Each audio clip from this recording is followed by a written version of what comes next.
Euskal Herriko lehenengo igoera vertikalen zirkuituko lasterketa jokatu zuten igandean Azpeitian. Lagun honak mendibazkunak antolatuta. Ezkerretegi baserritik Xoxote mendiko puntara igo behar zuten, goizeko 10:00 aurrera. Denera, 3200 metroko ibilbidea, 804 metro gorakoa. 100 bat parte hartzaile izan ziren, eta minutu erdiko tartearekin irten zuten. Erlojuaren aurkako lasterketa zen. Goizeko 10:00 hasi zen, baina aurretik beste mendizale askok gora egina zuten proba ikusteko asmoz. Antzematen da aldapak gogorrak direla. Gainera, leku honetan sokari eutzi beharra zegoen, ikusle bat ume eta guzti joan zen gora. Ondo antolatutako lasterketa izan zen, kontrol eta dateko gunea erdialdera zegoen, eta osasun zerbitzuak ere antzi zeuden, zer gerta ere. Denera 50 bat laguntzaile izan ziren igandean Azpeitian, ibilbidean zakabanatuta, bidea adierazteko eta.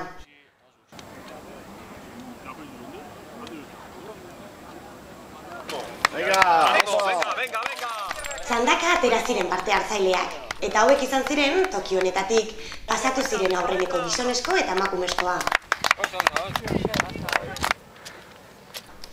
100 bat parte hartzaileetatik azpeitiarrak 4 bat izan ziren, irudian Jon eta Ander Garatea anaiak.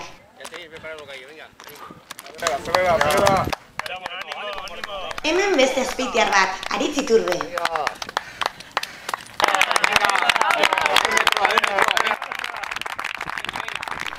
Ibilbidean zehar jende asko batu zen kirolariak animatzeko.